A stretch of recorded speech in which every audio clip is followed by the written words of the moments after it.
Hey you guys, I'm back, estou de volta para a gente fazer o quê? Finalização da aula do Past Perfect, que é a aula bem simples, bem tranquila. Eu amo esse tempo verbal, é o tempo verbal que eu mais gosto.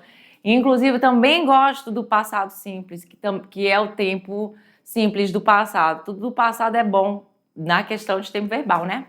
Então vamos lá, segundo ano, aula 5.2, comigo, Teacher Patrícia Rechier, e a gente vai falar mais sobre a aula de Exploring the Past Perfect, que a gente explorou esse tempo verbal simples, fácil, e temos basicamente dois usos dele. Então, o uso principal ali, que é o que realmente ele é, que nós vamos falar de um tempo verbal que é o passado do passado, porque neste tempo verbal a gente vai ter a inclusão do passado simples, ele vem a tiracolo do passado perfeito, porque você vai contar uma história dizendo que uma ação aconteceu antes de outra ação, as duas ações no passado, e a ação mais antiga é a ação do passado perfeito, que é aquele nosso famoso eu tinha feito, eu tinha falado, eu tinha dito, eu tinha escrito, eu tinha comido, e assim vai.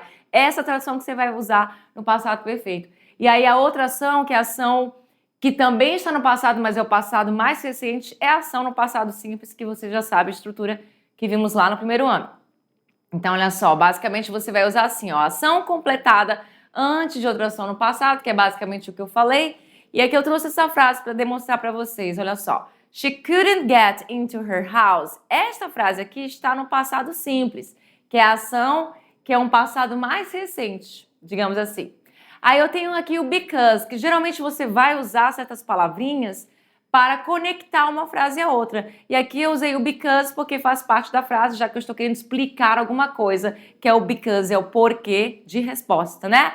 Because she had lost her keys, porque ela tinha perdido a chave dela. Então aqui o had lost, esse verdezinho aqui, o último, é realmente de fato a ação no passado perfeito, com a estrutura de had mais o verbo no particípio passado. Beleza? Isso vocês lembram muito bem. Não é difícil fazer essas frases. Conhecendo a estrutura de passado simples e a de passado perfeito, você tá tudo de bom.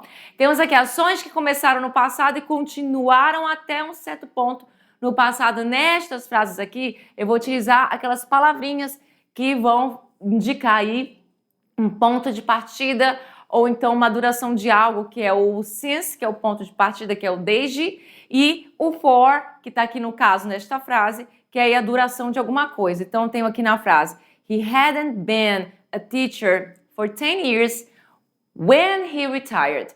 Então, aqui eu estou negando essa frase, nesta que eu estou começando com passado perfeito, não é regra, eu posso começar a frase com passado simples e posso começar a frase com passado perfeito.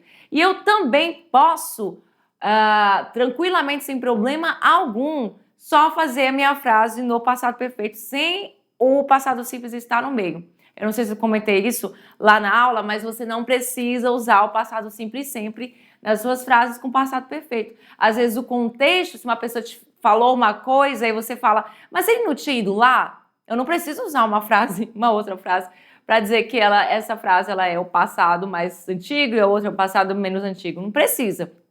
Isso vai depender da comunicação, de como você está falando, da situação, enfim. Aqui eu quis colocar as duas frases, os dois contextos, no passado simples e passado perfeito.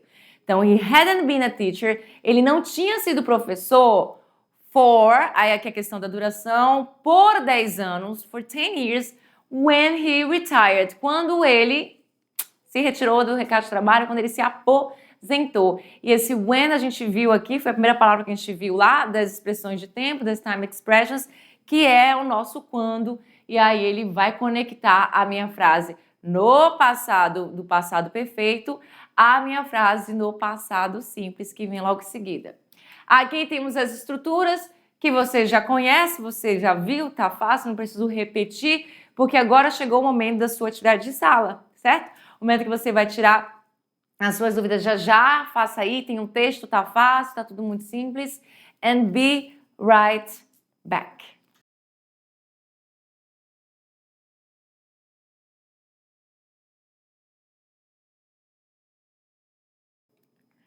I'm back, estou de volta para a gente fazer a nossa correction, você tirar suas questions, suas dúvidas. E esse texto chamado The Missed Train, o trem perdido, um texto pequeno, ó, é só isso aqui o texto, tá muito tranquilo, né? Muito fácil. Acho que eu vou, não sei, será que eu leio por aqui? Vamos começar a primeira frase por aqui, vamos lá. Last Friday, Mark was late for an important meeting. Então, na sexta passada, o Mark estava muito atrasado, aliás, estava atrasado, não tem nenhum tipo de muito aqui, não, estou dando intensidade à toa. Estava atrasado para uma importante reunião. He was very upset because he had planned everything carefully. Ele estava bem chateado. A palavra chateada é essa aqui, ó. Aqui tem uma intensidade por causa do very. Ai, não dá para eu seguir aqui e mostrar para vocês, mas ó, he was very, logo na segunda, na terceira palavra, é a minha intensidade. Ele estava muito upset. Upset, essa palavrinha com é chateado. Because, aí eu tenho aqui a minha explicação. Por quê? He had planned everything carefully. Ele tinha planejado tudo com muito cuidado, cuidadosamente. He had set his alarm for 6 a.m. Ele tinha colocado, ajustado o alarme dele para 6 horas. But the power had gone out during the night. Mas a energia foi embora durante a noite. And the alarm clock didn't ring. E o alarme não apitou, né? Isso acontece comigo também.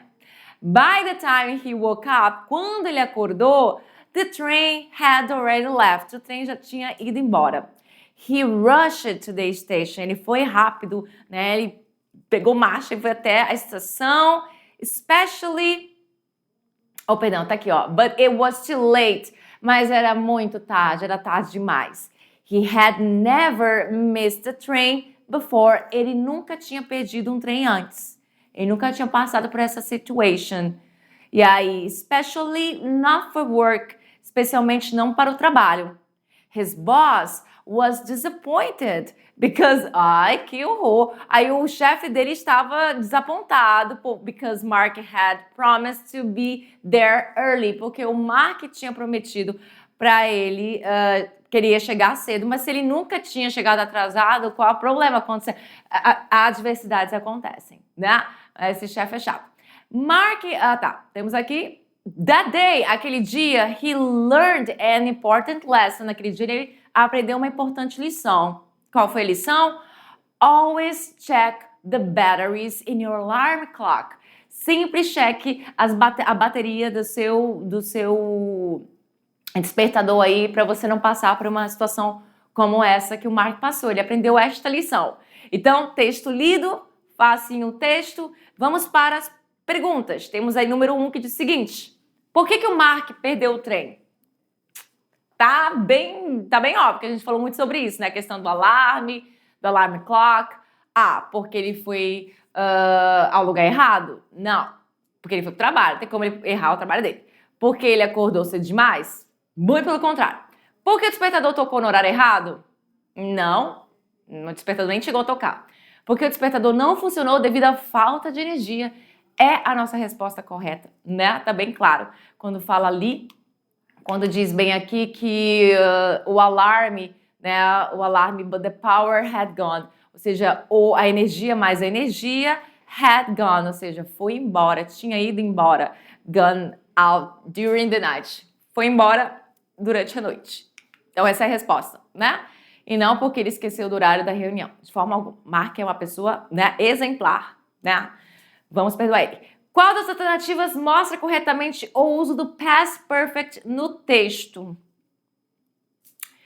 Tá fácil isso aí. A gente tem aí algumas estruturas de tempos verbais que a gente já viu no primeiro ano, como a letra A, que é um simple present. Mark wakes up late, simple present. Não é o caso aqui. Na letra B, the power goes out during the night. A energia foi embora durante a noite. Também não é passado perfeito. Temos a estrutura também aqui de presente simples. Na letra C, he had missed the meeting. He had missed the meeting. Aqui é a estrutura de passado perfeito, sim. Sujeito auxiliar, que vem sempre, que é o had. E o verbo miss, que está aqui como missed, que ele é um verbo regular. E ele é um verbo no particípio passado, porque ele está aqui. Então, é a nossa resposta correta? Será? Temos aqui, ó, the train had already left. The train had already left. left. E he's always late. Agora eu tô confusa, porque tem duas aqui que tá me chamando atenção. Na letra E, não é também, porque a letra E, ela é, obviamente, uma alternativa no presente simples. E aqui eu tenho como resposta certa a letra D, mas a letra C também está correta, tá? Está correta também a letra C. Eu acho que eu trouxe duas alternativas corretas aqui, C e D. Quem marcou a C também está correto. Você não está errado, não, porque você tem estrutura de passado perfeito na C. Quem marcou a D também está correto, porque foi a que eu escolhi, mas não significa que a C esteja errada, porque a estrutura é a mesma. Sujeito, o had que repete aqui também, o missed que é um verbo irregular, o left que é um verbo irregular, complemento e esse already que a gente sabe que faz parte da nossa frase para enfatizar que alguma coisa já tinha acontecido, que no caso o trem já tinha partido. E aí na 3, em qual das frases o uso do past perfect está correto para indicar uma ação anterior a outra ação no passado? Porque essa ação, ela naturalmente vem antes de outra ação no passado, né? Isso naturalmente já acontece. Então vamos lá, na letra A. When I arrived at the station, the train had left. Não é a minha resposta correta, porque, né, temos aqui o verbo não está, esse verbo não está com o passado. Ele tem que estar no passado. Ele não está no passado. Esse verbo seria o verbo no passado simples. Então, não é. Na letra B, she had tá tudo errado. Não. Pelo amor de Dadá, não, porque se você usar had, você já não vai nunca usar o verbo na estrutura de presente simples. Aqui tá a estrutura de presente simples. Não é a B. Na letra C, we had finished the game before it started raining. Tá bonito isso aí. We had finished. Temos a estrutura de passado perfeito aqui. Nós tínhamos terminado o jogo antes, né, da chuva começar. A chuva, né, começou em algum momento e foi antes dessa ação aqui. Aliás, a chuva começou, na verdade, depois, né? Porque eu fiz essa ação primeiro aqui e a chuva veio depois. I had go to school. Errado. Ixi. Não vai. Na letra E. My parents was tired because they worked all day. Aqui eu nem tenho passado perfeito para chamar de meu. Aqui nem tem passado perfeito. Então nem vou nem perder meu tempo, obviamente. É a letra C, não tem nem o que discutir. Todo mundo concorda, né? Número 4, nossa última atividade. Atividade que você iria escrever, né? Para você, né, mostrar aí que você tá bom na escrita também. E é aquela atividade clássica, onde eu coloco um verbo entre parênteses e você vai ter que colocar ele na forma correta do tempo verbal que nós estamos estudando. Ele vai mudar? Vai, porque você tem que colocar ele no passado, sendo regular ou irregular. Então tem umas mudanças aí. Na letra A, when I arrived at the party, quando eu cheguei na festa, my friends already, meus amigos já, aí com certeza vai ser tinham partido. Como é que vai ficar? Esse leave lá vem pra cá como left, porque você viu várias vezes eu usando esse left nas aulas e eu até falei que leave é o presente, né, a forma tanto infinitiva, sem conjugação, to leave, quanto presente do passado do verbo left, né? Que aí, no caso, é a nossa resposta. Had left. Então, had left é a nossa resposta. O had, eu coloco para todo mundo, esse had, esse HAD. Eu coloco para todo mundo. Todas as questões vão ter had. E o que vai mudar é o verbo entre parênteses, né? Na letra B, we cleaned the house before the guests arrived. Nós tínhamos limpado a casa antes dos convidados chegarem. Então, como é que vai ficar? Vai ficar fácil, porque aqui o verbo clean é um verbo regular, então eu só preciso colocar o ED, seguindo, obviamente, aquelas regrinhas que a gente usa com ED. Na letra C, by the time we arrived, quando nós chegamos, aí temos aí o begin, que é o meu verbo que vai ter que ser colocado aqui, e ele é um verbo irregular, ele vai mudar um pouquinho, mas ele vai mudar. Alguma coisa the game, they had begun the game, eles tinham começado o game, o jogo, né? Porque é begin, began e begun. Então, são 3, eu vou até mostrar lá, vamos lá para a tela, por favor, rapidex. Vou mostrar para vocês. Esse verbo aqui é o verbo começar, ele é irregular, né? Então, ele vai mudando com todos os verbos. Ih, o que eu fiz? Não sei. Não sei o que eu fiz. Vai mudando de vez em quando, né? Aí, só que a mudança dele é bem sutil. A mudança dele, ó, begin é presente, begin. Eita, mas tá feio. Begin é passado, do passado simples, e begun seria o particípio passado. Então, o que muda, aqui no caso, isso é um we, tá? Isso aqui é um we. É somente a vogal. E não é uma regra, isso é uma coincidência, porque não existe regra nos verbos irregulares. Na letter D, Renata was confident because she... Aí eu tenho o verbo take, que é um verbo irregular as well também. E esse verbo take vem para cá junto com had. She had taken the test before. Então a Renata estava confiante por quê? Porque ela tinha feito o teste antes. Então ela já estava sussa em relação a isso, ela ia dar conta. E é isso, gente, fica aí para vocês nossas referências e finalizamos as atividades. Eu acho que vocês estão saindo dessa aula com a sensação de que aprendeu, não é possível. É o tempo verbal fácil, espero que sim. Espero que sim. Ah, não, eu aprendi o presente perfeito, mas aprendi o passado perfeito. Mentira! Porque o passado perfeito é muito mais fácil, você vai conseguir, com certeza, ver a questão da estrutura e do uso, muito simples. A gente vai ver na próxima aula, de novo, o passado perfeito, só que ele na sua forma progressiva, né? Past Perfect Continuous. Então, a gente não terminou com ele 100%. Somente, né, ele de uma forma, né, geral. Agora, a gente vai falar ele de uma forma específica, que é com a questão da progressão. So, see you next time. Bye.